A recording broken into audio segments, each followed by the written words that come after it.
everybody! Aujourd'hui, petite vidéo coup de gueule où on va voir un truc, c'est qu'est-ce que vous ne comprenez pas à propos de l'apprentissage de langue, qu'énormément de gens n'arrivent toujours pas à comprendre, et spécialement en France, et particulièrement ici dans notre pays, que vraiment on n'arrive pas à rentrer ça dans notre tête. Donc on a beau faire des vidéos sur l'apprentissage de langue, mais il y a encore des choses on a vraiment l'impression que ça rentre pas, quoi. Après, il y a évidemment pas beaucoup de gens qui regardent nos vidéos encore, comparé à la population française, mais quand tu fais des vidéos et que tu répètes des trucs et que ça n'a pas l'air de rentrer, tu vois encore des gens qui font des choses qui paraissent juste totalement stupides, qui n'arrivent pas à comprendre des principes de base, et c'est juste, en fait, on va essayer de régler ça dans cette vidéo, très clairement. Donc, premièrement, ça m'est venu un peu cette idée de vidéo quand j'avais rencontré récemment quelqu'un, on va l'appeler Merlin, voilà, je vais pas dire son nom, on va dire qu'il s'appelle Merlin, et que il faisait des bonnes études et tout, le mec est assez chaud, il fait une prépa et tout, et là je commence à lui dire, ouais, du coup, est-ce que t'apprends l'anglais ou quoi? Il m'a fait, non, en fait, j'aime pas l'anglais, je parle pas anglais, je déteste ça. Et là je te demande, attends, quoi? Tu veux faire un truc genre un métier assez genre intellectuel, assez poussé, t'es assez bon en cours à l'école, mais tu me dis que tu ne veux pas apprendre l'anglais. Et là, il y a eu un bug dans mon cerveau. Je me suis dit, attends, faut qu'on s'explique. Il y a un truc qui est pas passé avec lui, genre. Là, il y a eu un gros bug. J'étais en mode, attends. Ce que faut comprendre, c'est que tu prends vraiment. C'est 6 mois de ta vie où tu as pas passé 24 heures H24 sur les langues, mais tu as passé genre 30 minutes à 1 heure par jour, soit en mettant ta série en VO, au lieu d'arrêter de regarder vos séries en VF, sérieux. C'est ceux qui regardent les séries, donc ce mec regardait, je me disais, mais au pire, t'es même pas obligé d'apprendre l'anglais, mais juste tes séries en VO. N'apprends rien, ne fais pas de vocabulaire de grammaire, mais juste tes séries en VO, et déjà tu as progressé. Mais non, le mec regarde tout en VF, et là je suis en mode, mec, tu t'es pas sérieux. Donc déjà, le mec, il pourrait écrire ses cours en anglais, mais bon, en prépa, ça va hyper vite, donc peut-être que c'est chaud, et puis peut-être que ses profs lui donnent des cours en papier, donc c'est pas forcément une solution accessible pour tout le monde d'écrire ses cours en anglais. Et quand on débute, c'est vrai que ça peut être assez chaud au début. C'est assez sportif, entre guillemets. Mais il y a quand même plein de manières, voilà. Par exemple, on peut lui recommander de parler avec son entourage en anglais. Ça paraît assez évident maintenant, on le répète tout le temps dans cette chaîne, mais c'est parce qu'il faut le faire, parce qu'en répétant, c'est pas en disant qu'une fois que ça va rentrer, quoi. C'est quand même un conseil assez extrême, donc ça demande de bien l'intérioriser, ça prend du temps à digérer pour après mettre les efforts et s'habituer à parler dans une langue, c'est quand même assez inconfortable. Et donc déjà, c'est un premier pas que cette personne peut faire, c'est de parler en anglais avec son entourage. Mais il y a aussi le problème de ceux qui n'ont même pas compris, qui n'arrivent pas à voir l'utilité de l'anglais à long terme, parce que ces gens ne voient pas à long terme en fait. Donc ce mec, je lui ai parlé, il m'a dit qu'il apprenait l'anglais juste pour ses examens de prépa, mais ce qu'il faut arriver à comprendre, c'est que vraiment l'immense majorité des entrepreneurs à succès, ou alors même des ingénieurs qui ont du succès en carrière, c'est des gens qui savent parler anglais, qui sont vraiment quasiment bilingues. C'est en train de devenir de plus en plus important avec la mondialisation et les nouvelles technologies, Internet et tout ça. C'est vraiment de plus en plus demandé d'avoir un excellent niveau d'anglais. Il y a plus en plus de concurrence, donc simplement entre deux ingénieurs, les deux ont le même niveau, mais un parle anglais, on prend celui qui parle anglais. C'est pas plus dur que ça, quoi. Même s'il est un peu moins bon dans son domaine, mais qui parle anglais de façon très clean, il a un niveau décent, enfin un niveau où il parle couramment, bah ça sera quand même lui qui va être. Parce que s'ils sont dans une équipe avec des gens des ingénieurs un peu qui viennent de différents pays, bah ici c'est pas parler anglais, il va pas pouvoir s'intégrer, pas communiquer, c'est tellement important ça, parler anglais. Et aussi maintenant il y a même tous les entretiens d'embauche, voilà. On a tellement qui se font des oraux en anglais, ou alors une partie en anglais, voilà, on parle de ça. Mais ça c'est vraiment le sujet qui fâche, mais vraiment on se fait. Ceux qui ne parlent pas anglais, ils vont vraiment avoir du mal dans leur vie professionnelle. Ça va tellement faire mal à leurs entraînements de dire non, excuse me, I don't speak English. Ça va vraiment, c'est rien que pour le fait. C'est à peu près éliminatoire, très clairement. Quoi. Rien que pour le fait, même ce moment même où tu dis ça, tu te sens tellement mal. Rien que pour ça, ça vaut le coup d'apprendre anglais, sérieusement. C'est que l'investissement, il est tellement faible. Regarde vraiment un épisode de série en VF et après regarde celui d'après en France en V original. Et tu pourras plus faire demi-tour. Une fois que t'as écouté la voix originale, tu peux plus revenir à la voix française dégueulasse. C'est... genre... T'as juste les voix qui se recyclent, quoi. Mais bon, c'est juste un détail. C'est même tant mieux que ce soit désagréable, parce que du coup, ça t'aide à l'écouter en voix, enfin, en version originale. Et quand on finit par écouter tous nos films en français, en VF, on finit par reconnaître les voix qui reviennent, c'est tout le temps les mêmes, quoi. Ouais, toi, c'est tout le temps les voix ultra clichés genre caricaturé, genre c'est le jeu acteur, il a disparu, mais genre ça fait mal aux oreilles. Donc cette personne, je lui disais, mais comment tu fais pour ne pas avoir mal aux oreilles quand t'écoutes de la VF? Il m'a dit que il ne faut surtout pas regarder un épisode en VO, sinon après la VF ça va faire mal aux oreilles. Du coup, ce qu'il faut faire, c'est tout le temps regarder de la VF.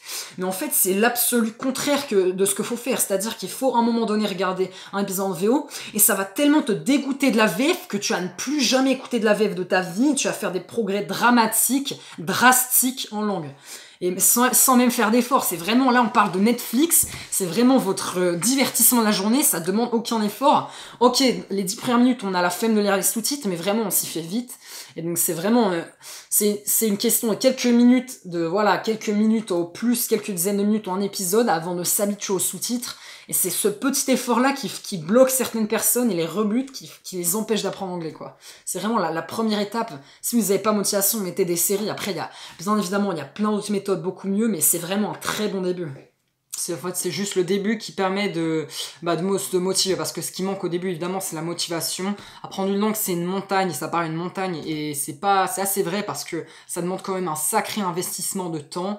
Et c'est donc un très bon moyen de commencer. D'ailleurs, c'est un peu comme ça qu'avec mon frère, on a commencé à apprendre plus intensément l'anglais. En faisant de la communication H24, après avoir regardé au primordial des séries, c'est la première motivation, et après on se met à pratiquer. On mettra une vidéo là sur apprendre des langues en no time, en très peu de temps, sans si vous êtes busy, que vous n'avez pas le temps d'apprendre des langues, entre guillemets. Parce qu'il y a vraiment deux manières différentes. Il y a la manière, on passe 2 heures à faire un livre de grammaire, ça prend 2 heures, ou alors, au lieu de parler français, on parle anglais, ça prend même pas plus de temps. Donc c'est à voir comment on s'organise à propos de son emploi du temps et de ses méthodes de langue.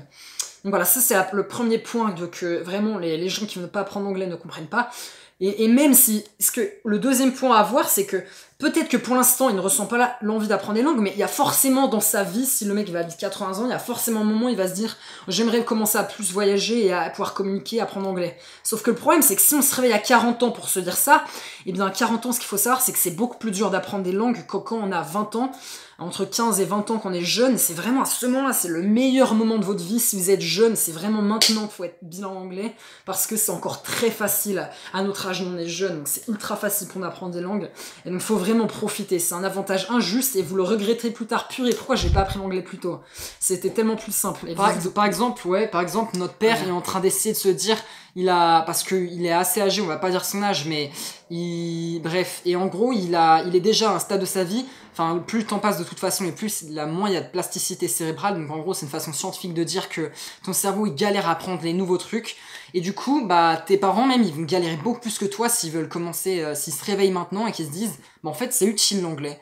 Par exemple, nous, on a, comme tu peux le voir, il y a le drapeau d'Espagne ici, on a des origines espagnoles, et du coup, mon père, il aime bien parler espagnol, et il aime bien le socialiser comme ça, mais c'est que maintenant qu'il se rend compte que, même pour sa carrière, pour sa vie professionnelle et quand il voyage, ce serait hyper utile l'anglais. Mais juste, il n'avait pas pris au sérieux avant. Et on a probablement plein d'entre vous, et surtout, après ceux qui regardent la chaîne, dans votre entourage, qui n'ont pas compris que c'est utile d'apprendre anglais, ou alors ils ont des origines espagnoles, ou ils n'ont pas juste, ça n'a pas fait sens dans leur cerveau. Le problème, c'est que si ça fait sens dans 20 ans, ce sera peut-être 2 fois plus dur d'apprendre. Après, il n'est jamais trop tard. Hein. On dit pas qu'il faut pas apprendre si vous êtes plus âgé, mais c'est que si vous êtes jeune, profitez-en, quoi. Que vous ne le regretterez pas. Et donc, ça nous mène au point suivant, c'est que, oui, mais ok, je suis jeune, je vais apprendre les langues, mais de toute façon, après, ça me sert à rien, et que ça me sert dans 20 ans, j'aurais tout oublié. Alors là, c'est faux. Mais ça, c'est un peu une idée reçue qu'on va mettre, et qu'on veut mettre au clair. Alors maintenant, on l'avait déjà dit, je crois, mais il faut vraiment le répéter pour que ça rentre. C'est qu'on a souvent l'idée reçue d'une langue, si on arrête de pratiquer pendant quelques mois et qu'on ne travaille plus, on a tout perdu, on repart à la case départ. Ça, c'est vrai pour le niveau scolaire. C'est oui et non. C'est vrai et faux en même temps. Ça dépend de votre niveau. Si vous avez exactement le niveau Duolingo, le niveau A2 ou au maximum B1, le niveau scolaire, et donc voilà, vous arrivez à faire quelques conversations, c'est très difficile, et bien dans ce cas-là, oui, vous allez tout perdre malheureusement après 1 an de rien faire. Donc si vous arrivez en terminale et que vous avez fait le classique cursus scolaire de langue, et qu'à la fac vous ne faites plus de langue, et bien même en 2e année de fac, si vous reprenez, vous aurez quasiment tout perdu après 1 an d'oubli, c'est horrible. Cependant, il y a une limite très importante à mettre, qui est que quand on arrive à un niveau B2, donc B2 c'est pas un niveau où on arrive à faire quelques conversations, on te parle pas du niveau B2 à l'école, tu sais, le bonnet on lui dit les B2, non, c'est du gros BS, le mec il est B1 maximum, quasiment personne. À l'école il surnote les niveaux de... On est complètement surestimé, voire C1 on met... Il dit C1 pour ceux qui ne connaissent pas anglais, mais est-ce qu'ils savent parler couramment? Il y a souvent des problèmes de fluidité, la prononciation est vraiment limite, quoi, ça sent vraiment le français parce qu'évidemment, ils sont une classe de 20-30 élèves, donc ils peuvent pas pratiquer des heures et des heures dans l'année, et même des heures, c'est plutôt des dizaines d'heures dont tu as besoin. Ce qu'il faut se rendre compte, c'est que C1, c'est le niveau des professeurs, pas les natifs, mais les professeurs en général, au niveau C1. Les bons élèves n'ont jamais un niveau C1, c'est complètement impossible, même nous en anglais, on ne peut pas estimer qu'on a un niveau C1, donc il faut se dire qu'à partir du niveau, voilà, là on va pas aller plus loin dans le délire, mais voilà, donc le niveau B2, c'est le niveau à partir duquel on ne peut plus vraiment oublier une langue. Pourquoi? Parce que tu peux regarder des vidéos dans la langue cible sans faire trop d'efforts et tu comprends la quasi-totalité de ce qu'ils disent, tu peux sentir avec le contexte, même avec le contexte tu comprends la totalité de ce qui se passe, évidemment sans sous-titres, et surtout tu es capable de communiquer pas seulement des conversations basiques, mais tu peux te débrouiller à faire des trucs assez complexes avec des nuances, tu peux tout simplement, t'es confortable avec la langue, quoi. Et donc, si vous vous demandez est-ce que je suis niveau B2, eh bien, si vous ne parlez pas couramment la langue, vous n'êtes pas niveau B2, vous êtes B1. Si vous parlez couramment et que vous avez vraiment des conversations faciles, là oui, vous pouvez vous considérer B2. Si vous regardez des sous-titres, des vidéos en anglais, des vidéos normales pour, voilà, sans les sous-titres et vous comprenez tout, vous arrivez à avoir des conversations, c'est ça qu'on appelle le niveau B2, vous arrivez à lire la plupart des livres, à part les trucs vraiment très philosophiques, scientifiques, compliqués, mais sinon vous arrivez à lire les livres sans problème, là vous êtes niveau B2, et après C1, c'est quand on arrive dans la nuance, lire la science, la littérature, bon, c'est un peu du détail, c'est du bonus, quoi. Mais à partir de B2, voilà, niveau courant, vous ne pouvez plus oublier la langue parce que c'est pas une deuxième langue maternelle, mais c'est vraiment, vous êtes fluide, vous savez manier la langue et ça ne part plus. C'est-à-dire que vous avez pratiqué tellement de dizaines d'heures en intensif à avoir vraiment ça, à mettre cette langue dans votre quotidien de manière utile que votre cerveau n'a aucune raison de la jeter à la poubelle. Ça pourra toujours resservir et parce que vous lui avez prouvé avec le temps. Et donc voilà, donc ce qu'il faut se dire, c'est que même si pour l'instant ça ne vous sert à rien les langues, c'est très probable que ça vous servira dans la vie plus tard, même avec internet, c'est de plus en plus utile les langues. Et donc vous rendez service au vous du futur en apprenant maintenant l'anglais.